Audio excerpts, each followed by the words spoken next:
की, भारत माता की, भारत माता की।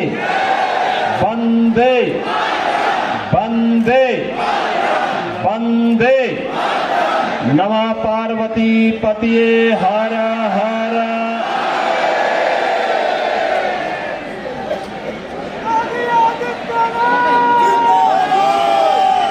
लोकप्रिय सांसद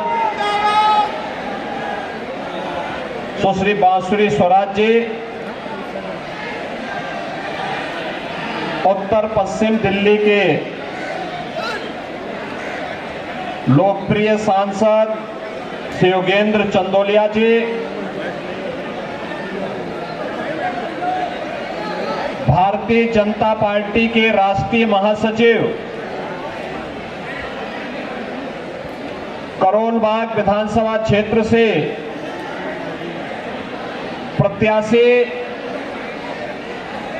श्री दुष्यंत गौतम जी, चुनाव प्रभारी श्री रविंद्र गुप्ता जी, जिलाध्यक्ष सुनील कंकर जी, पूर्व मंत्री श्री सुरेंद्र रातावाल जी, निगम पार्षद श्री मनीष चड्डा जी, भारतीय जनता पार्टी के सभी मंडल अध्यक्षगण, भारी संख्या में करोल बाग विधानसभा क्षेत्र से अपना आशीर्वाद प्रदान करने के लिए उपस्थित मेरे सभी बहनों और भाइयों, मैं कल सायंकाल ही प्रयागराज की धरती से लखनऊ पहुंचा हूं।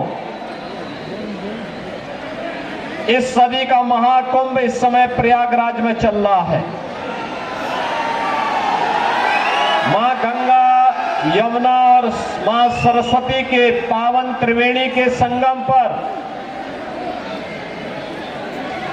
पिछले 10 दिनों के अंदर लगभग 10 करोड़ श्रद्धालुओं ने संगम में डुबकी लगा करके वहां पर पुण्य के भागीदार बने हैं। बहनों और भाइयों, अगले 35 दिनों तक ये सिलसिला चलेगा और इन 35 दिनों, कुल 45 दिनों में प्रयागराज की धरती पर 45 करोड़ श्रद्धालु आकर के पुण्य का भागीदार बनेगा। ये डबल इंजन सरकार, भारतीय जनता पार्टी की डबल इंजन सरकार आस्था को सम्मान देकर के अर्थव्यवस्था का उन्नयन करने का कार्य कर रही है। ये केवल भारतीय जनता पार्टी कर सकती है। आस्था का भी सम्मान है और अर्थव्यवस्था को उसके माध्यम से एक नई गति देने का भी वह माध्यम बना हुआ है। उत्तर प्रदेश सरकार और केंद्र सरकार ने मिलकर के महाकुंभ के महाआयोजन में 7,500 करोड़ रुपए खर्च किए, लेकिन इससे उत्तर प्रदेश की अर्थव्यवस्था में 2 लाख करोड़ रुपए से अधिक की वृद्धि होने वाली है। लाखों नौजवानों के लिए नए रोजगार का सृजन होने वाला है। उत्तर प्रदेश के बारे में जनता की धारणा को बदलने वाला है और उत्तर प्रदेश में पर्यटन के एक नए सर्किट के रूप में प्रयागराज, अयोध्या और काशी का दर्शन देश और दुनिया को करने का अवसर प्राप्त हो रहा है। बहनों और भाइयों, अनुमान करिए आज से 10 वर्ष पहले उत्तर प्रदेश के बारे में लोगों की क्या धारणा बन चुकी थी। आज से 7-8 वर्ष पहले उत्तर प्रदेश के बारे में लोग क्या सोचते थे। लेकिन डबल इंजन की सरकार आई और उस सरकार ने वहां पर उत्तर प्रदेश को उसकी पुरातन पहचान दिलाने का कार्य कराया। आज उत्तर प्रदेश में क्या नहीं है? आज वहां पर इंफ्रास्ट्रक्चर के बड़े बड़े कार्य हैं। देश के सबसे ज्यादा एक्सप्रेसवे है, हाईवे है, रेलवे का सबसे बड़ा नेटवर्क है, सबसे ज्यादा सिटी में मेट्रो का संचालन हो रहा है। और वहां के स्वच्छता को अगर आप तुलना करेंगे तो आपको आज नजर आएगा। ज्यादा दूर मत जाइए, दिल्ली से लगे हुए उत्तर प्रदेश के महानगरों को देख लीजिए और दिल्ली के अंदर आम आदमी के कारनामों को आप तुलना कर लीजिए तो आपको अंतर स्पष्ट नजर आ जाएगा।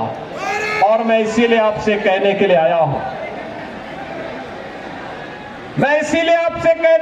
हूं, दिल्ली की यात्रा आज से प्रारंभ नहीं होती।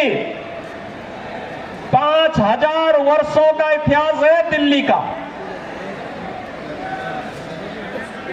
दिल्ली की 5000 वर्षों के इस इतिहास में कभी ये दिल्ली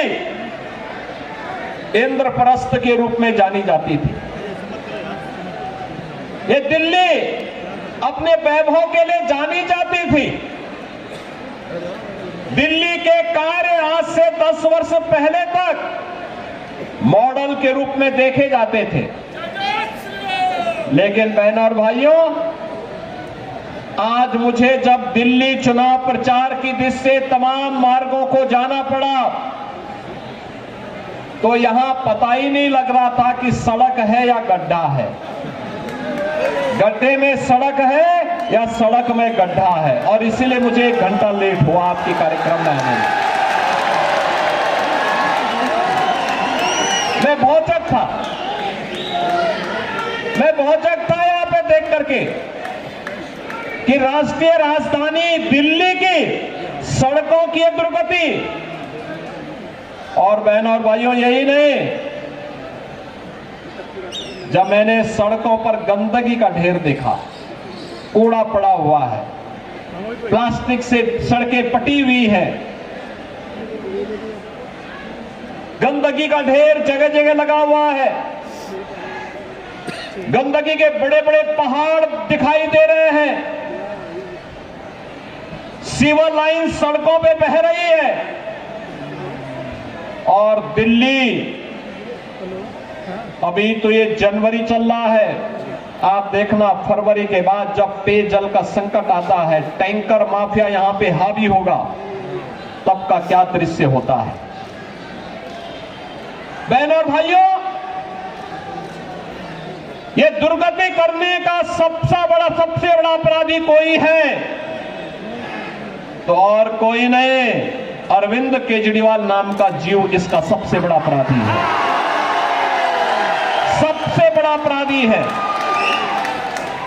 बहनों और भाइयों, यहां झूठ बोलने की एटीएम है। सुबह से लेकर सायकाल तक एक से एक झूठ को बड़ी होशियारी के साथ गढ़ने वाला व्यक्ति है। और पिछले 10 वर्षों में दिल्ली की जनता को कैसा झूठों वायदे करते करते उन्होंने दिल्ली को नरक बना दिया है। और दिल्ली के आम आदमी पार्टी की सरकार के कारनामों का पाप आज उत्तर प्रदेश के मथुरा, वृंदावन जैसी पावन नगरी और आगरा जैसी पर्यटन नगरी को ही भुगतना पड़ रहा है।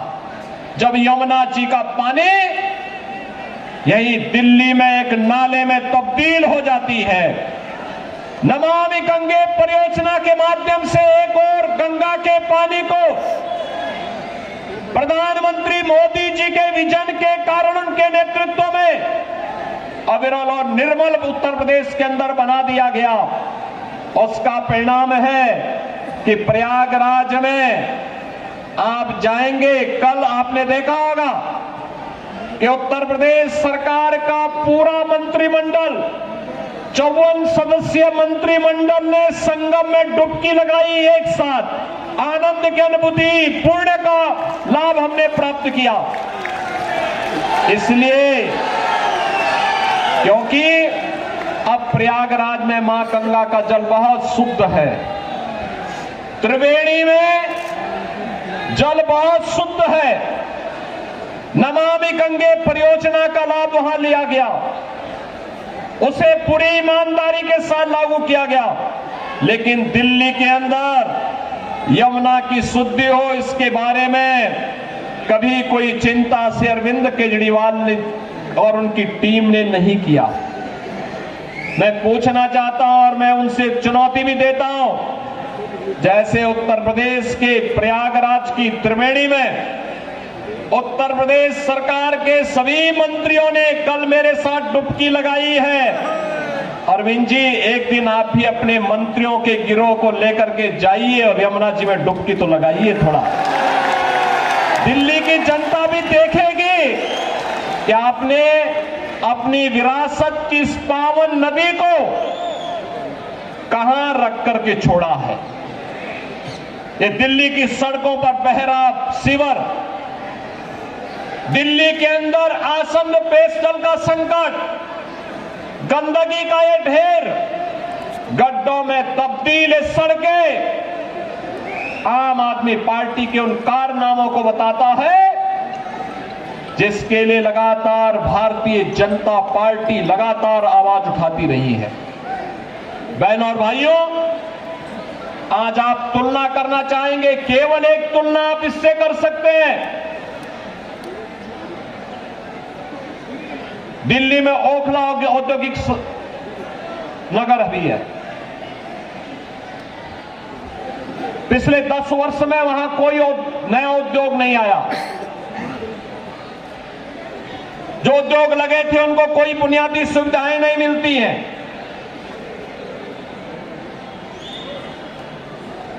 और एक न्यू ओखला के रूप में, नोएडा के रूप में आप जानते हैं, आपने देखा होगा पिछले 8 वर्ष के अंदर नोएडा, दिल्ली से लोग प्लान करके अब नोएडा में बस रहे हैं, ग्रेटर नोएडा में बस रहे हैं।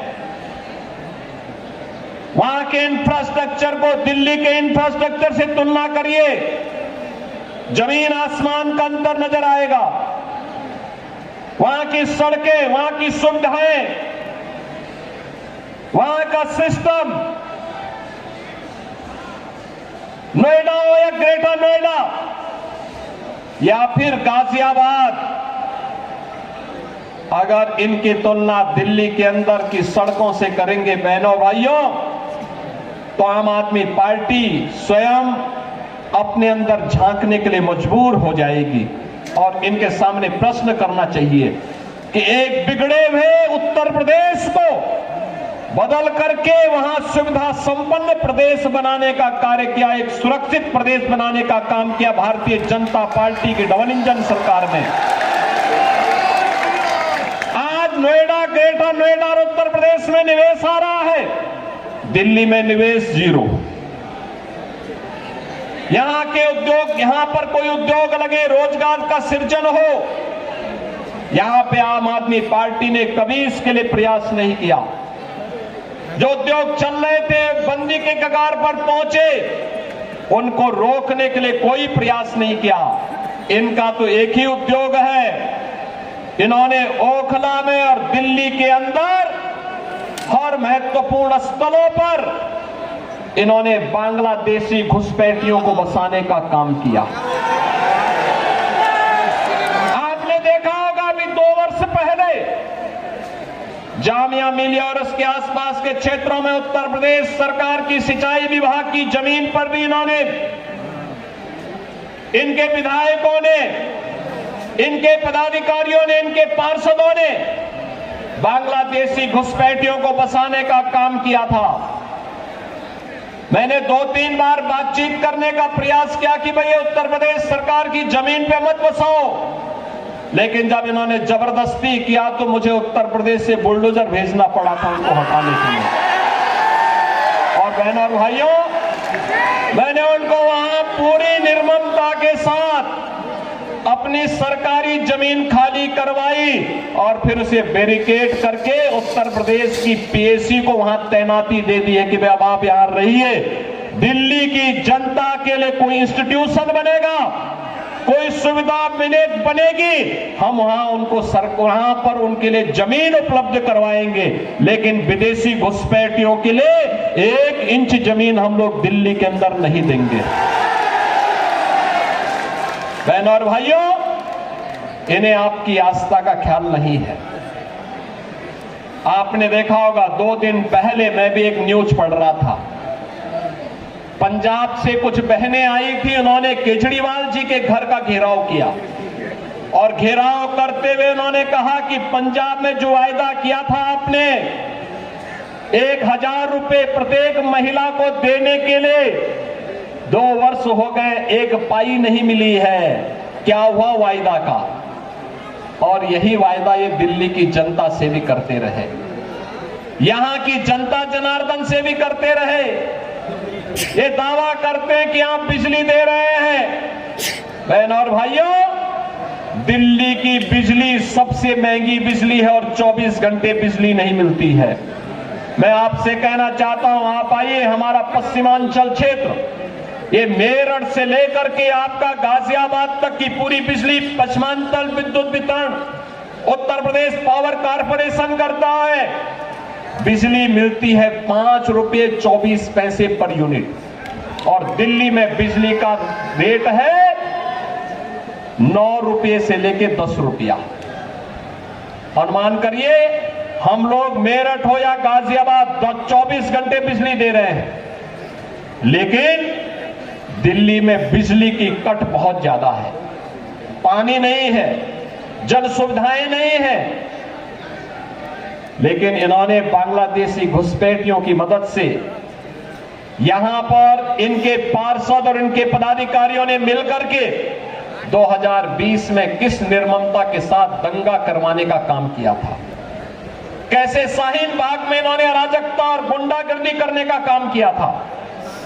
बहनों और भाइयों, मैं तो केवल आपसे एक बात कहना चाहूंगा, आज भारतीय जनता पार्टी के डबल इंजन की सरकारें जिन राज्यों में है, उन राज्यों में आप देखिए, वहां आपको स्वच्छ वातावरण मिलेगा, एक सुरक्षित वातावरण मिलेगा, निवेश के बेहतरीन डेस्टिनेशन के रूप में उन राज्यों में एक स्वस्थ प्रतिस्पर्धा आगे बढ़ी है और आस्था का सम्मान इस कदर, विरासत का सम्मान कैसे होना चाहिए, अगर उसके कुछ उदाहरण देखने हो तो काशी में आइए, काशी विश्वनाथ धाम आपको देखने को मिलेगा। आप अयोध्या में आएंगे, 500 वर्षों का इंतजार समाप्त हुआ, एक नई अयोध्या के दर्शन होंगे। हर व्यक्ति अभिभूत होता है जब अयोध्या जाता है, उसको लगता है जैसे त्रेता युग में भगवान प्रभु राम के उस समय के अयोध्या का दर्शन कर रहे हैं। अयोध्या में वो स्थिति आज हम सबके सामने है। प्रयागराज महाकुंभ के दर्शन हो रहे हैं। आप उत्तराखंड में जाएंगे, केदारपुरी के दर्शन करेंगे, भव्य और दिव्य केदारपुरी। मध्य प्रदेश में जाएंगे तो बहनों और भाइयों, महाकाल का महालोक के दर्शन वहां देखने को मिलते हैं। ये डबल इंजन सरकार की ताकत है और डबल इंजन की सी सरकार की ताकत का एहसास कराने के लिए, आपका आह्वान करने के लिए कि दिल्ली के अंदर डबल इंजन की सरकार बनाओ, बुनियादी सुविधाओं भी पाओ और दिल्ली को फिर से इंद्रप्रस्थ बनाने की दिशा में अग्रसर होइए। दुनिया की सुंदरतम नगरी बनने का गौरव इस दिल्ली को प्राप्त होना चाहिए, राष्ट्रीय राजधानी को प्राप्त होना चाहिए। यहां रहने वाली 3 करोड़ की आबादी को भी बुनियादी सुविधा प्राप्त करने का अधिकार होना चाहिए। अच्छी सड़कें मिले, पब्लिक ट्रांसपोर्ट की बेहतरीन सुविधा प्राप्त हो, शुद्ध पेयजल की सुविधा हो, स्ट्रीट लाइट मिले, पेयजल की सुविधा यहां के नागरिकों को प्राप्त हो, शुद्ध पेयजल हो, सीवर लाइन व्यवस्थित तरीके से बिछाई जाए, इसके लिए अपने उत्तरदायित्व का निर्वहन केवल डबल इंजन की भारतीय जनता पार्टी की सरकार कर सकती है और इसके लिए प्रधानमंत्री मोदी जी के नेतृत्व में जैसे भारतीय जनता पार्टी की तमाम राज्य सरकारों ने कार्य करना प्रारंभ किया है, उसी तर्ज पर दिल्ली के अंदर भी भारतीय जनता पार्टी की सरकार बने। इसके लिए यहां पर दिल्ली की जनता ने अरविंद केजरीवाल जी लोकसभा चुनाव में एक टेलर दिखाया है। 7 की 7 सीट भारतीय जनता पार्टी के कमल चुनाव चिन्ह को खिलाने का काम की है। याद करिए, लोकसभा चुनाव के पहले उन्होंने ताल ठोक करके कहा था कि मैं क्यों इस्तीफा दूं, ये तो जनता तय करेगी। तो जनता तो उसी समय तय कर चुकी है, लोकसभा चुनाव में तय कर चुकी है। जनता जनार्दन ने लोकसभा चुनाव में 7 की 7 सीट भारतीय जनता पार्टी को विजयी बना करके भेजा है। और अब मैं आपसे कहना चाहूंगा कि आपने सुश्री बांसुरी स्वराज जी को भी और श्री योगेंद्र चंदोलिया जी को भी लोकसभा चुनाव में विजयी बना करके दिल्ली की सभी 7 सीटों पर कमल खिलाने का काम किया। और आज जब विधानसभा का चुनाव चल रहा है दिल्ली के अंदर, आप सबसे मेरी यही अपील है कि राष्ट्रीय राजधानी देश और दुनिया के राष्ट्राध्यक्ष आते हैं, दुनिया के राष्ट्राध्यक्ष आते हैं, पूरा देश दिल्ली आता है। दिल्ली एक मॉडल के रूप में बने, ये मोदी जी के विजन से ही संभव हो सकता है, उन्हीं के नेतृत्व में संभव हो पाएगा। मोदी जी के नेतृत्व में देश के अंदर अलग अलग राज्यों में एक स्वस्थ प्रतिस्पर्धा आगे बढ़ी है, विकास की, निवेश की, रोजगार की, सुरक्षा के नए नए मॉडल अपनाए जा रहे हैं। और उसी मॉडल के लिए मैं आपका आह्वान करने के लिए आया हूं। दिल्ली के अंदर भी वो मॉडल डबल इंजन सरकार की भारतीय जनता पार्टी की सरकार बनने से ही संभव हो सकता है। और उस मॉडल के लिए भारतीय जनता पार्टी ने इस करोल बाग विधानसभा क्षेत्र में अपने राष्ट्रीय महासचिव से दुष्यंत गौतम जी को उतारा है। दुष्यंत जी के पास सार्वजनिक जीवन का एक लंबा अनुभव है, संगठन का एक लंबा अनुभव है। राष्ट्रीय महासचिव के रूप में तमाम राज्यों के प्रभारी के रूप में वे कार्य कर रहे हैं। और आज करोल बाग के अंदर वे आज विधानसभा का चुनाव लड़ने के लिए और करोल बाग को उसका पुराना वैभव उपलब्ध कराने के लिए, पुराना गौरव उपलब्ध करवाने के लिए वे आज आपके बीच में उपस्थित हुए हैं। भारतीय जनता पार्टी ने उन्हें अपना प्रत्याशी बना करके आपके बीच में, उन्हें यहां पर आपके बीच में उतारा है। आपका आशीर्वाद दुष्यंत जी को प्राप्त होगा, सभी लोगों को होगा, सभी लोगों को होगा। बहनों और भाइयों, देखिए, ये गौरव केवल भारतीय जनता पार्टी दिला सकती है। मैंने आपको बताया, अयोध्या में इंटरनेशनल एयरपोर्ट का नामकरण भगवान वाल्मीकि जी के नाम पर है, ये मोदी जी ने किया है। संत रविदास जी की जो पावन जन्मभूमि है चीर गोवर्धन काशी में, आज आप जाकर के देखिए, प्रधानमंत्री मोदी जी के विजन के अनुरूप कितना सुंदर और सुविधाओं से युक्त संत रविदास जी की पावन जन्मस्थली बन गई है। बाबा साहब भीमराव अंबेडकर के पंच तीर्थों को बनाने का काम भी प्रधानमंत्री मोदी जी के नेतृत्व में भारतीय जनता पार्टी की सरकारों ने किया है। ये कांग्रेस हो या आम आदमी पार्टी, एक केवल धोखा देकर के बाबा साहब का अपमान करने वाली पार्टियां हैं। और इसलिए मैं आपसे कहना चाहूंगा कि आज उस विरासत के सच्चे प्रतिनिधि के रूप में श्री दुष्यंत गौतम को भारतीय जनता पार्टी ने करोल बाग विधानसभा क्षेत्र में आपके सामने, आपके बीच में आपकी सेवा के लिए उतारा है। आपका आशीर्वाद श्री दुष्यंत गौतम जी को प्राप्त होगा। दोनों हाथ ला करके यहाँ पे आश्वस्त करिए, दोनों